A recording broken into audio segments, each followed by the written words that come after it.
America ने civil citizenship CAA के ऊपर जो तनकीद की कि हम वी आर वाचिंग इट, उसका जब जवाब दिया गया तो वो मैथ्यू मिलर जो स्टेट डिपार्टमेंट के स्पोक्स पर्सन है, he went on a back foot. लेकिन साथ ही अगले हफ्ते फिर दोबारा उन्होंने कह दिया कि केजरीवाल पे वी आर कंसर्न हो सारा कुछ, जिसकी वजह से ग्लोरिया बर्बेनिया को बुला के 40 मिनट के लिए डिमार्च 40 मिनट की मीटिंग थी। और जब मीटिंग्स ये लंबी होती हैं तो उसमें ये अज्यूम किया जाता है कि डिसएग्रीमेंट्स हैं और अंदर फिर यहाँ क्लास ली जा रही है। I want to salute Dr. Jaishankar, India's External Affairs Minister, for his strong, morally clear statement about what is happening in Gaza. It's a very short paragraph, just a very short statement, but it is fully loaded. Germany को कहा गया था भाई आप खुद अपनी right wing party, political party पे पाबंदियां लगाने के चक्कर में अपने खुद का भी पहले गिरेबान झांक ले।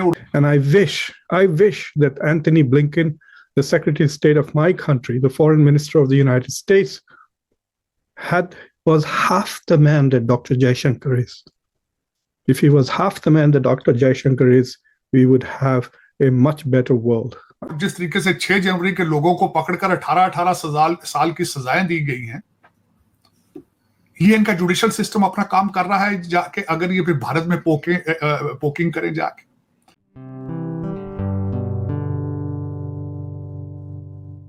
नमस्ते दोस्तों, जय हिंद। निक न्यूज़ बर्नर की रिएक्शन वीडियो में आप सभी का स्वागत है। दोस्तों, आप सभी को पता है कि अरविंद केजरीवाल इस वक्त भारत की जुडिशियल कस्टडी में हैं और जर्मनी ने इस अरविंद केजरीवाल के मुद्दे को लेकर भारत पर टिप्पणी की है और जर्मनी भारत के इंटरनल मैटर में दखल-अंदाजी कर रहा है और भारत के जुडिशियल सिस्टम के खिलाफ भी जर्मनी बोल रहा है। इसके बाद भारत ने जर्मनी को जवाब देते हुए मिनिस्ट्री ऑफ एक्शन अफेयर में बुलाकर जर्मनी को वार्निंग दी थी। इस तरह की हरकत भारत के साथ यूएस ने भी की, तो इसी बात पर भारत ने यूएस के डिप्लोमेट को बुलाकर 45 मिनट तक उसकी क्लास लगाई। तो दोस्तों, इसके बाद जर्मनी को समझ में आ गया कि भारत के साथ पंगा लेना कितना भारी पड़ सकता है। दोस्तों, अभी हाल ही में जर्मनी ने कहा कि भारत और जर्मनी के अच्छे संबंध हैं और जर्मनी भारत के न्याय और कानून व्यवस्था पर पूरा भरोसा करता है और उन्होंने कहा कि इस मामले पर जो भी डिसीजन लिया जाएगा वो इंडिपेंडेंट होगा और सही फैसला लिया जाएगा भारतीय कानून द्वारा। तो दोस्तों, चलते हैं आगे की वीडियो की तरफ। धन्यवाद। I want to salute Dr. Jaishankar, India's External Affairs Minister, for his strong, morally clear statement about what is happening in Gaza. It's a very short paragraph, just a very short statement, but it is fully loaded. And I wish that Anthony Blinken, the Secretary of State of my country, the Foreign Minister of the United States, was half the man that Dr. Jaishankar is. If he was half the man that Dr. Jaishankar is, we would have a much better world in the last 3 years at least. Joe Biden and Blinken have confused what is moral and what is immoral. They have lost moral clarity in their pursuit of policies which no sane person would support or defend.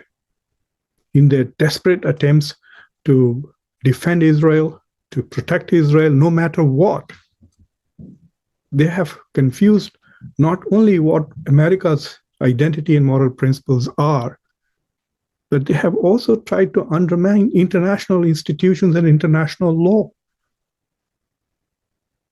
And to me, this is very important. What Dr. Jaishankar has done in his statement is he's made it very clear what is right and what is wrong. Yes, we talk about all gray matter. Yes, in policy matters, you have push and pull, and he talks about that too.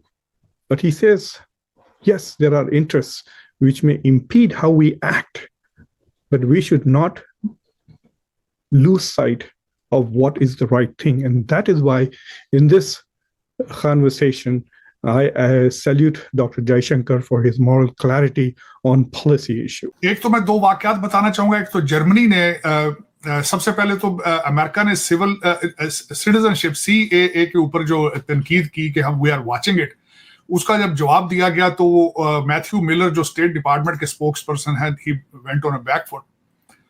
लेकिन साथ ही अगले हफ्ते फिर दोबारा उन्होंने कह दिया कि केजरीवाल पे वी आर कंसर्न हो सारा कुछ, जिसकी वजह से ग्लोरिया बर्बेनिया को बुला के 40 मिनट के लिए डिमार्च 40 मिनट की मीटिंग थी। और जब मीटिंग्स ये लंबी होती हैं तो उसमें ये अज्यूम किया जाता है कि डिसएग्रीमेंट्स हैं और अंदर फिर यहाँ क्लास ली जा रही है।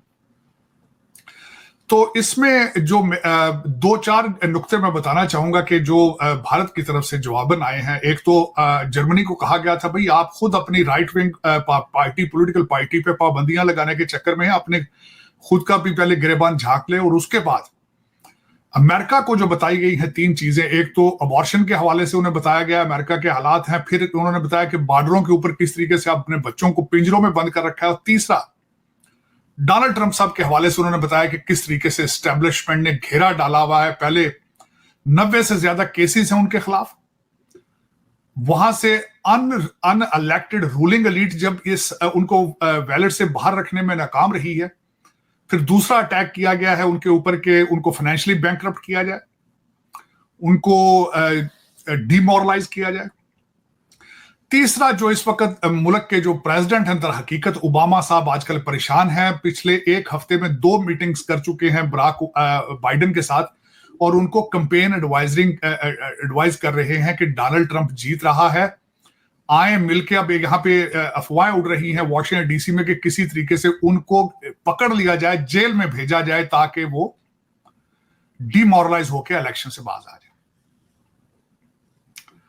तो ये इसको आप खुद क्या कहते हैं, इसको जमहूरियत कहेंगे आप? एक सिटिंग प्रेसिडेंट कंजर्वेटिव अपने सपोर्टर्स को, रिपब्लिकन पार्टी के लोगों को कहता है कि ये होम ग्रोन टेररिस्ट हैं ये,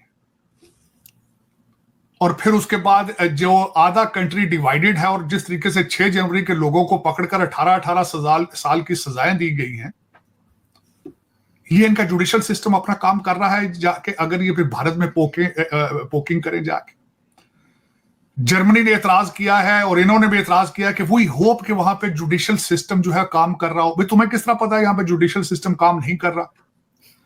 इतला अर्ज है कि 9 दफा उनको नोटिस भेजे गए कोर्ट में अपीयर होने के लिए। केजरीवाल भाईजान उसमें अपीयर नहीं हुए तो 10वीं दफा उन्होंने आके पकड़ा है। बल्कि यहां पे लोग ये भी बातें कर रहे हैं कि वो चाहते थे कि हीरो बने, जेल में जाए, अब वो जेल से इलेक्शन लड़ रहे हैं। वो चाहते थे ये सारा कुछ, 10वें नोटिस पे जाके पकड़ा गया, और कंट्री के बेहतरीन वकील उनको मुयस्सर हैं और सारी कौम उनका मुकदमा देख रही है। तो ये दर हकीकत आज मैं जो बताना चाहूंगा कि अमेरिका जो है और ये वेस्टर्न सिविलाइजेशन जो कि अब थक चुकी है, बूढ़ी हो चुकी है, आउटडेटेड है, और इनके बच्चे सारे नशों पे लगे पड़े हैं, ये इनकी पुरानी आदत है दुनिया को लेक्चर देना, दुनिया को बताना हम ही इंसानी हकूक के अलंबरदार हैं, हम ही जमहूरियत के अलंबरदार हैं।